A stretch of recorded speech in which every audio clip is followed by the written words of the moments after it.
Good afternoon, ladies and gentlemen. It is 11:43 a.m. Central Standard Time on May the 10th, 2022. Hope our creators keep you well and safe wherever you are in the world. Please make sure to hit that like button and share this across other platforms so we can make people aware of what's going on in our solar system. And make sure to subscribe if you're new and hit that notification bell in case we have any critical feature updates as we do currently. We are looking at an X flare, folks. We had an X 1.51 pop off at 1350 UTC time. It was a quick snap up, and as you can see, this is a very long duration event that we have going on here, and it is time to get started. And this right here, we're looking at our 3 days over here at spaceweatherlive.com. We're actually going to come over here to the last 24 hours and we will see it stretch out, and that's pretty good. Let's go to 6 hours. Here we go. And as we can see, we actually got up here into C flux, and we had an unexpected little rise here of C4, and then C4, and then bam, X1, and we are living right here in an M class M104 101, and then it is slow. Look at the slow taper as it comes down.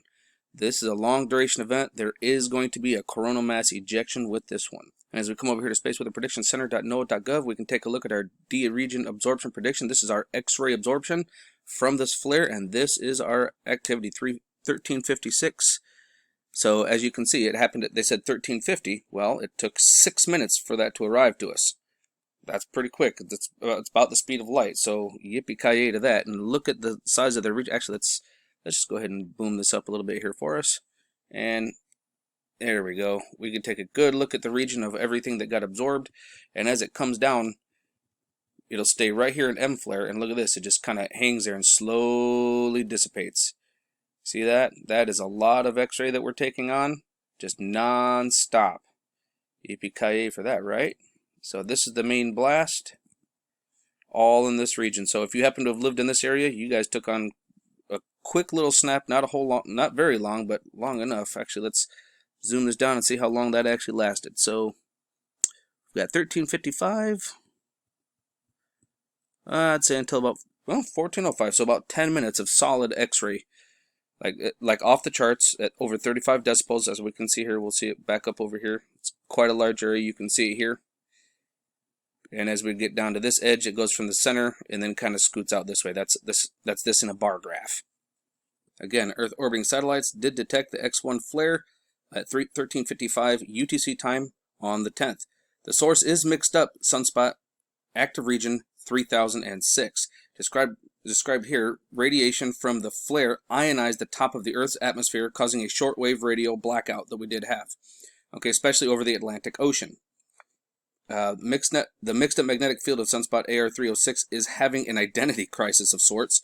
It is supposed to have a positive-negative magnetic field.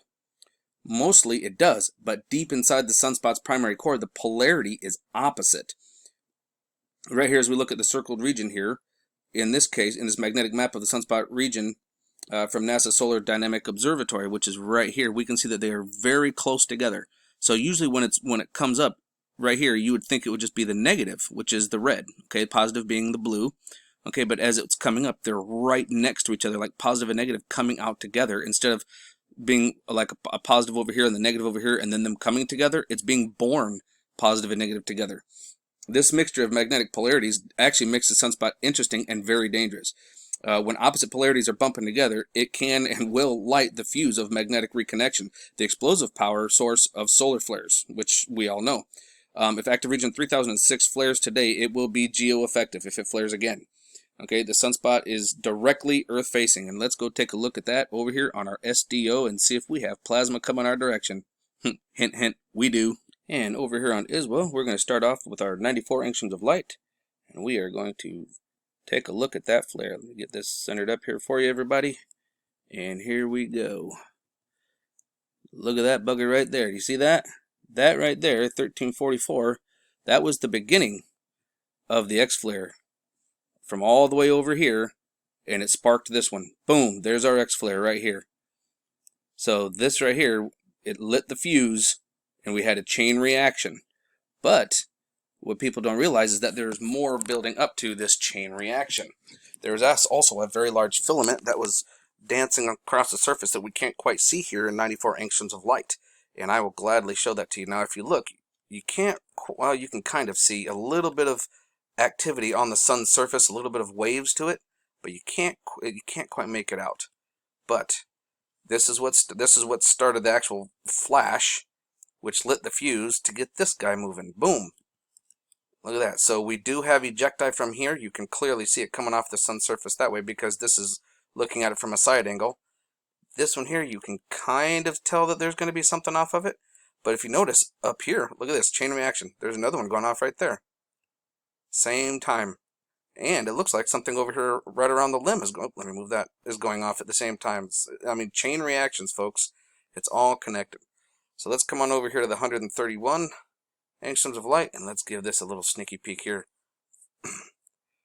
Now here, you can kind of see right here, there's filament that's actually dancing across the surface of the sun. You can kind of see it right here. But we'll also see it a little bit better for, oh, you see that? Yeah, there it is. You see that? That's actually charging the sun's surface. So those filaments are in the atmosphere of the sun, charging it up. Now, you can see it coming over here, getting closer to this guy, right? So when this guy popped, with the sun's surface being active, when that thing went off, yeah, oh yeah. Now, you can see this right here. This is the filament right here that's coming off, and it looks pretty dense, actually. See that? Ooh, let's get in a little bit closer on that. Yeah, that's plasma coming right off the sun's surface. Yeah, coming at us. Yep, we've definitely got inbound, folks. Let's go take another sneak peek over here on 193 angstroms. This one definitely gives us a little better idea for shock waves, any kind of shock waves that we might have. Let's roll that beautiful beam footage. Now you can see clearly here. You see the filament? Let me back it up here. Look at this filament right here. You can see the filament dancing right here. Now watch this. Large filament moving around. A lot of that some of that did get released. Now granted, it's going below us. But then, boom. Notice how this one went first. Just go a little slowly at it. And you see the movement. And bam. Straight earth directed. Smile for the camera, princess. Because we got it. Now, watch the surface of the sun. You're going to see a huge wave. Boom. You see that? See that shock wave? That is called a solar tsunami. And that is also a plasma distortion. Because that is plasma that is coming straight at us. No doubts about it. Let's come on down here. Oh, we'll get to that one last. Let's look at the 304. Now this is that plasma. Look at how large that ribbon is. Now we do have to pay attention to those ribbons. It's not always flares that just throw CMEs out. This would be a CME, a coronal mass ejection. That'd be a ribbon of plasma. Look at all that. Some of that did get thrown out. Bam. Now we got two rings of fire going on here. We got one going on here, or rings, excuse me, canyons of fire. You can see the canyon here as that's going. And then we got our flare, and you can see the other canyon going off here. Now look at the twist in this. This is how you know we've got plasma coming inbound. See that? That twist? It is ejecting plasma right towards us. That is inbound. Yippee-ki-yay. Now, we will come over here to this bugger right here. We're going to look at our stereo ahead, chronograph 2, and we're going to, oh, come on now. We're going to take a look at it really quick. It may not be cut. Oh, what was that? Oh, hey guys. But we're going to take a look at this and see if what we have coming. It may not be caught up enough. Oh, we got all kinds of friends out here, though. How you guys doing? Let's see what we got. Let's see, right around 1350. Oh, look at this. We had an eruption on the back side of the sun throwing off. Look at this plasma coming out here. So that might have actually started the chain reaction.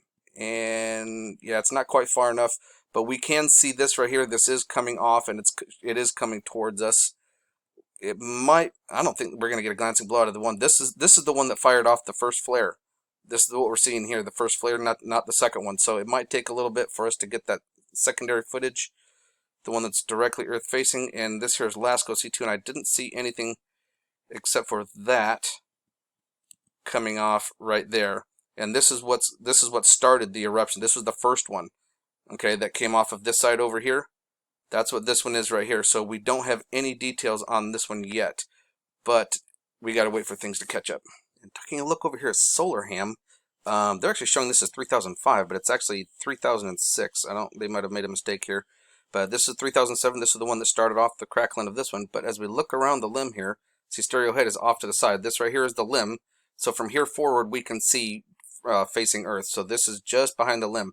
We got some active sunspot regions over here, and one that's just about to crest the limb here. So yeah, this is what started everything off on the backside. Woo, yippee-ki-yay, right? I do have to throw in a copyright disclaimer for this next part. Under Title 17 U.S.C. Section 107, allowance is made for the fair use for purposes such as criticism, comment, news reporting, teaching, scholarships, and research, which is what we are here to do. Fair use is permitted by copyright statute that might otherwise be infringed. Nonprofit, educational, or personal use tips are balanced in favor of fair use. With that being said, there are some pictures and videos that are going viral. This happens to be from Nick Thomas TV, and this is one of his videos that he shows strange events in the sky last night in Tampa, Florida. And as you can see, if I was in Tampa, Florida, I'd have my phone out. I'd be recording this too. Now, does anybody know what this is? Anybody? This is somebody videoing. I know what it is. But a lot of people don't know. People don't pay attention. Lots of sleeping people. Let me show you what it is. What we are looking at is Noctilucent Clouds over Florida. Only a few years ago, the best place on Earth to see Noctilucent Clouds was usually at the Arctic Circle. Now it's in Florida. Well, why would that be? This picture was actually taken by Michael Holland. Photographed this one on May 6th from Lakeland, Florida. Okay, the electric blue cloud formed in the wake of SpaceX Falcon 9 rocket. Okay, which had just launched from Cape Canaveral, carrying 53 Starlink satellites to low Earth orbit. Ice crystals in the rocket's exhaust caught rays of sunlight in the upper atmosphere, creating this wonderful display. Noctilucent clouds are simply just gorgeous, of course. Years ago, when researchers said noctilucent cloud, they meant an icy cloud made of meteoroids and water vapor in the polar mesosphere. Only rarely would such natural noctilucent clouds spread to low latitudes. Now we can actually see them from SpaceX rockets. So here's another beautiful photograph of it. It's very nice, and actually I'd like to show you another little video clip of it real quick, so that way we can be well informed and educated and know what we're looking at. So when we see that, we can actually know, oh, that's what this is. And believe it or not, I had a friend send me this video.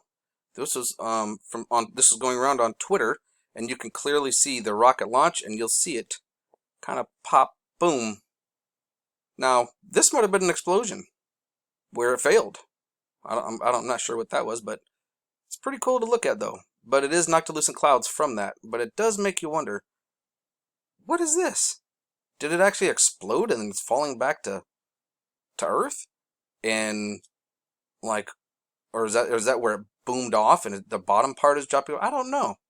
That doesn't quite make any sense to me, since they're supposed to re-land and be reused. But look at the form that it makes, though, folks.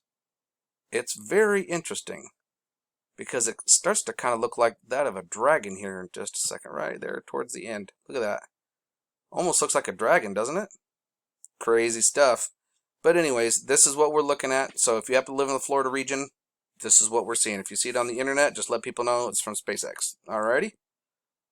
When the rest of the models do catch up, like Enlil, and we can see when the plasma's coming, I will let everybody know. So keep your eyes open, no fear, and remember that love is the only way forward.